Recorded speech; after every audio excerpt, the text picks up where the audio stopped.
Hey guys, what's going on? It's Ben here, and today I'm back with another video.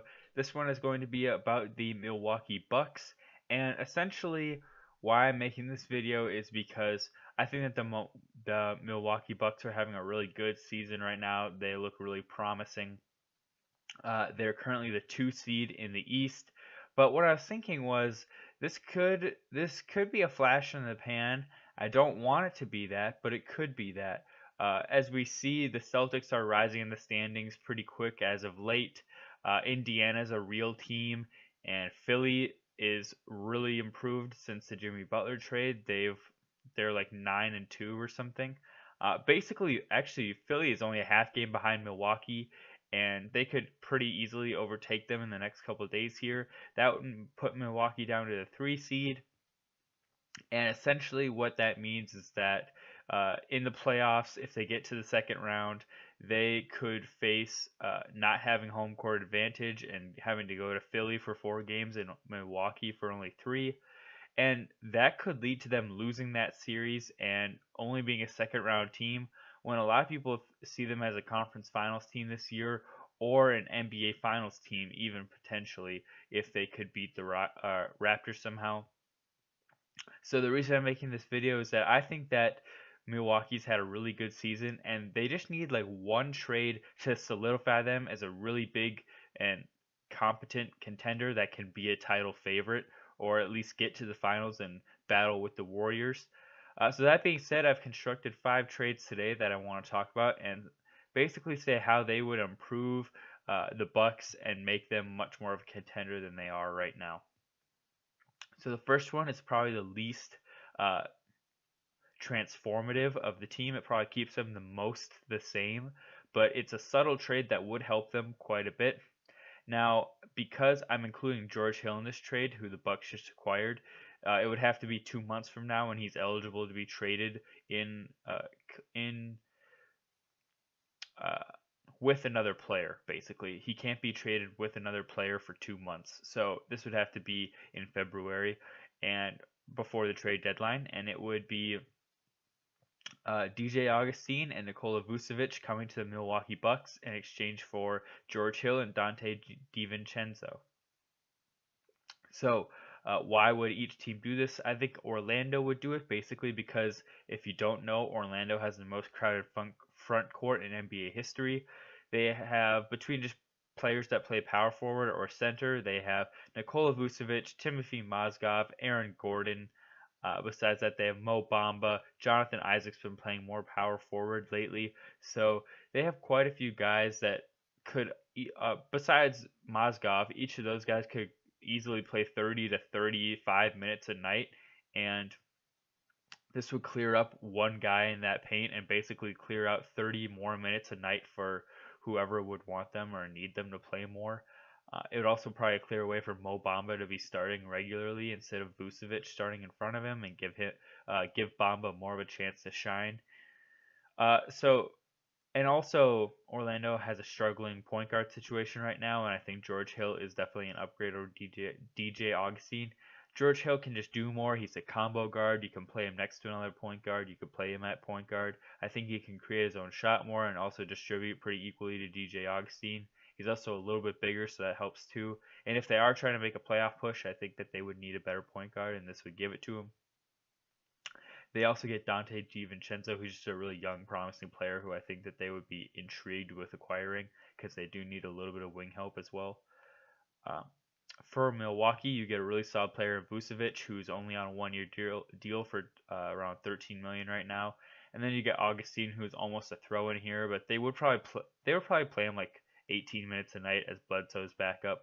But for Vucevic, even though the Bucks have Brook Lopez as their starting center, what's to say that you can't start Vucevic and Brook Lopez together?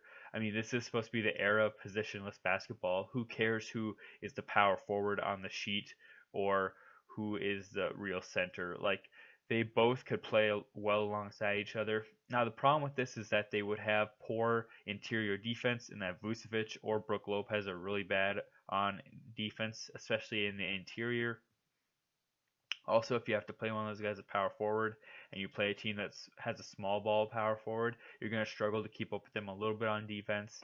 Again, you could play zone and switch and have sort of one guy playing like center field and just playing a zone, um, like free safety position, but they would struggle a bit more on defense, but their offense would improve tremendously. So I'm not really going to go over Orlando's starting lineup because it doesn't really matter as much. But for Milwaukee, their starting lineup would look something like Bledsoe, Brogdon, actually probably Bledsoe, Middleton, uh, and then you would have the Greek Freak at the three, and then what my starting lineup would be Vucevic and Brook Lopez, whichever one you want to put at the four or the five, and then you have Brogdon and Tony Snell and Ersan Ilyasova as your main bench guys. And of course, you could always start Brogdon and bring in Lopez or Vucevic off the bench, depending on how you want to play.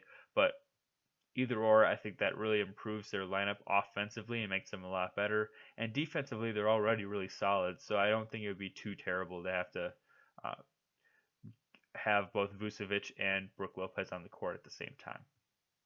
So my second trade involves the Milwaukee Bucks and the Washington Wizards.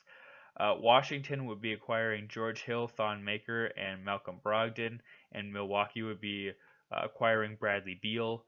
Now, before you say, well, George Hill, Thon Maker, and Malcolm Brogdon are not worth Bradley Beal, just let me explain a little bit. So George Hill's, he's a very viable backup point guard. He definitely could do a good job.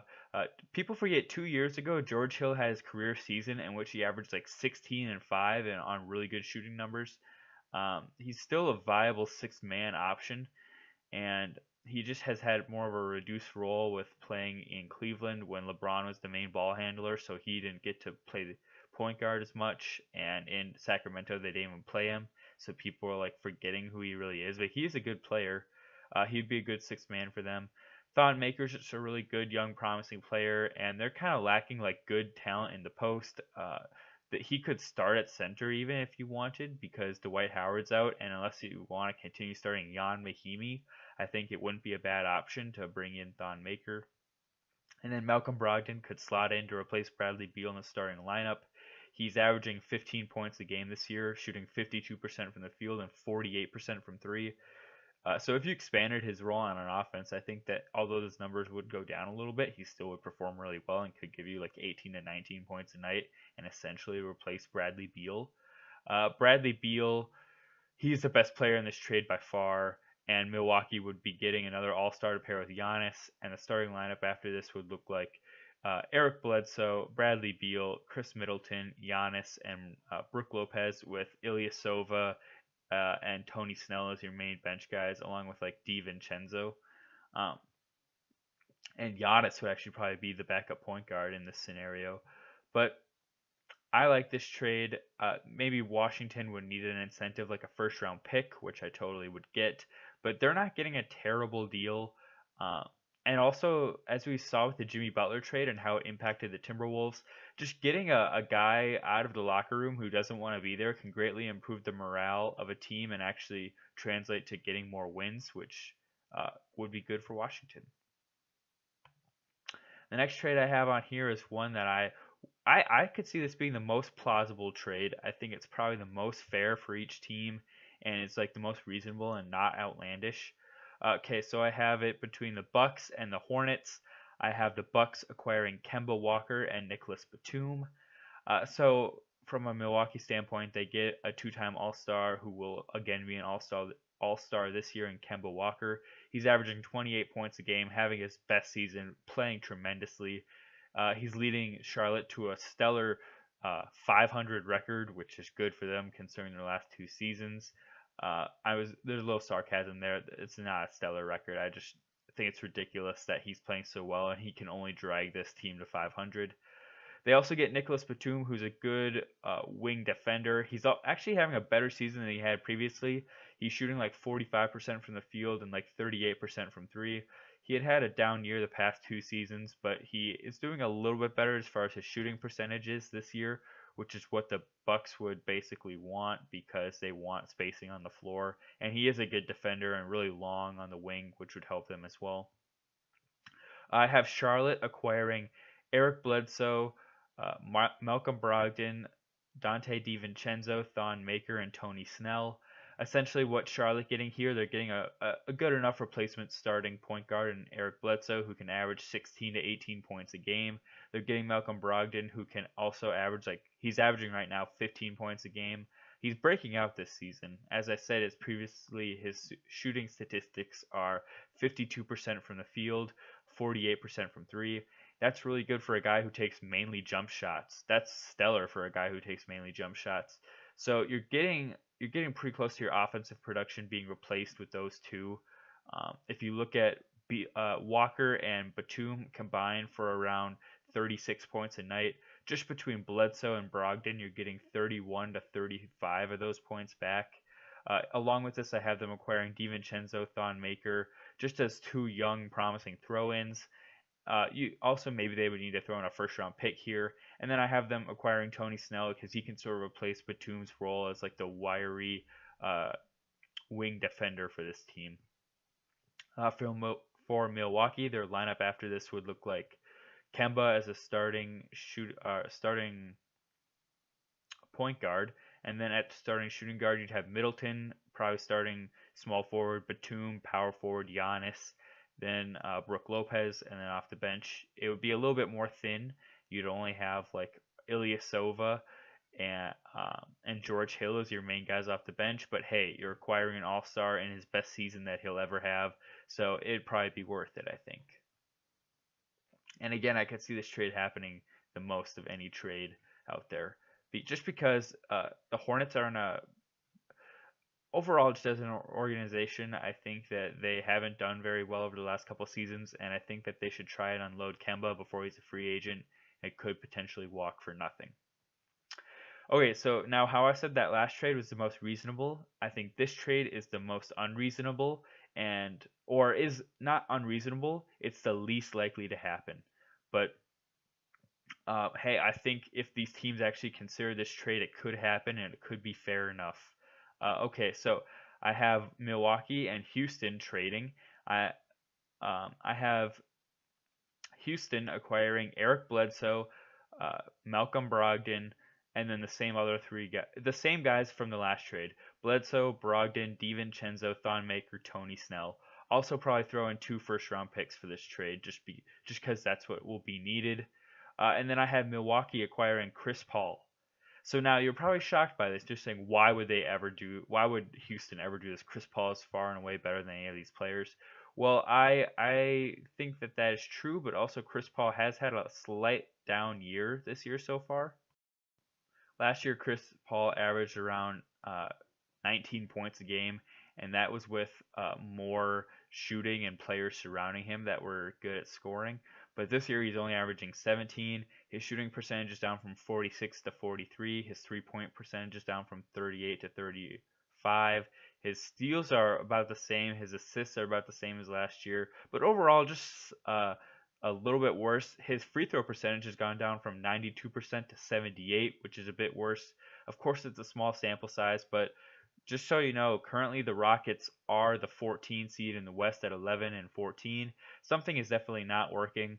The reason that they would do this trade is if they continue on this bad trend and they're like, man, we're really regretting signing Chris Paul to 4 years, 160. In this trade, they can get out of that. Eric Bledsoe is on an expiring contract for $15 million. They get Malcolm Brogdon back for $1.5 million a year. None of these other guys make that much money, but they all collectively add up to be pretty close to Chris Paul. But like DiVincenzo's making 2.5, Thon's making about 3, Tony Snell's making 10.6. Also, from another perspective, they get a lot more wing depth with Tony Snell because they basically have been lacking a really good wing defender since Ariza and Baamute left. So they could start Snell at the small forward. The Rockets lineup, I'll just go through it after this because I think people care a lot about the Rockets, so I obviously do. From the James Harden poster, I'm a Rockets fan. The Rockets lineup after the trade would look like Eric Bledsoe, James Harden, Tony Snell, PJ Tucker, Clint Capella. Then off the bench, their main guys would be Eric Gordon, Malcolm Brogdon, James Ennis, Nene. So they do get some more depth, and they get young, promising players in Thon Maker and Dante DiVincenzo. And so I think there is a world in which the Rockets do this. Let's say if at the trade deadline they're sitting like 5 games below 500 and they're like, well, we're not going to make the playoffs this year. Let's just blow it up and then we can kind of reboot and go after like Kawhi Leonard or Kyrie Irving in free agency. I could see this happening. Or we're going to go after Klay Thompson, or we're going to go after, X, Y, or Z. There's a lot of big free agents this summer. Jimmy Butler. Um, so yeah, I could see this. From Milwaukee's perspective, they give up a lot, but they get arguably a top five point guard in the game, and he would be a really good pair with Giannis on that pick and roll. It would be deadly. The starting lineup after this trade would look like Chris Paul at the 1, at the 2, possibly George Hill, at the 3, or at the 3, Chris Middleton, at the 4, Giannis, and at the 5, Brook Lopez. Off the bench, you'd have Ilyasova and not much else. You could sign a few guys who are free agents right now. There's a few guys out there who could work for them off the bench, but basically Ilyasova would be their main bench guy. They'd give up a lot of depth, but they would get a top 5 point guard in the league. Okay, this last trade I have, similar return package for um, the Blaze, or similar return package as these last couple trades. I have Portland and Milwaukee trading, and I have Portland acquiring Bledsoe, Tony Snell, Thon Maker, DiVincenzo, and I have Milwaukee acquiring CJ McCollum. I think the Blazers are doing well, but the definition of insanity is doing the same thing over and over and expecting a different result. So 2015 to 16, they essentially had the same roster and were bumped in the second round. 16 to 17, same roster, first round. 17 to 18, same roster, first round. I think if they keep the same core together, they're just going to lose in the first round and kind of be disappointed again after probably having like a 48, 49 win season. So this trade would switch that up, and sort of a similar reason as the Rockets, to kind of help them reboot in the off season. So they would be able to clear some cap space, and that Eric Bledsoe could come off the books, and they could have some money to re-sign or to sign somebody new. Like let's say they could sign a plethora of guys, honestly. As I said in the last little snippet about the last trade, you got Klay Thompson, Jimmy Butler, uh, Kevin Durant, they wouldn't want Kyrie Irving because he's a point guard, and they have Dame. But either way, they get a lot more flexibility in the off season, and just for even for the time being, they'd still be a playoff team. They'd have their starting lineup looking like Dame. You could play Eric Bledsoe at the 2. He has played the 2 before, even though he's pretty small for that. He could be sort of like an Allen Iverson 2 guard. Then you could have same 3 guys in Turner, Al-Farouq Aminu, and Yusuf Nurkic. And then off the bench, you'd have a little more depth because you'd have Tony Snell to be your backup small forward, and some really young, promising guys in DiVincenzo and Thon Maker again.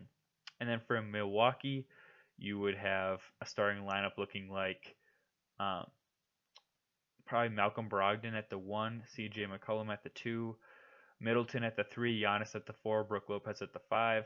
They just get a lot better in that they have a guy who can create his own shot, who can shoot it really well, space the floor really well, and can just be a really good addition to the team and can make their offense a lot more explosive. So there you have it, guys. Those are 5 trades I think the Bucks could make to improve their team. I think the trade that probably helps them the most is the Charlotte trade, or yeah, probably the Charlotte trade. I think is the best one for them, in that they get Kemba in his best season, and he's going to be a free agent. So if they can't re-sign him to like a max deal, they can just let him go and try to re-sign maybe Bledsoe again. We'll see.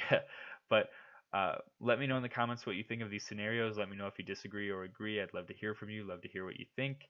I'm open to what other people think as well. I know that some of these may seem bad or far-fetched to you, or they may seem awesome and you're just going to comment that you agree.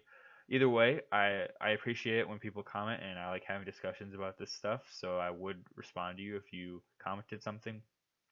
Hope you guys, again, enjoyed the video, and have a good day. Bye.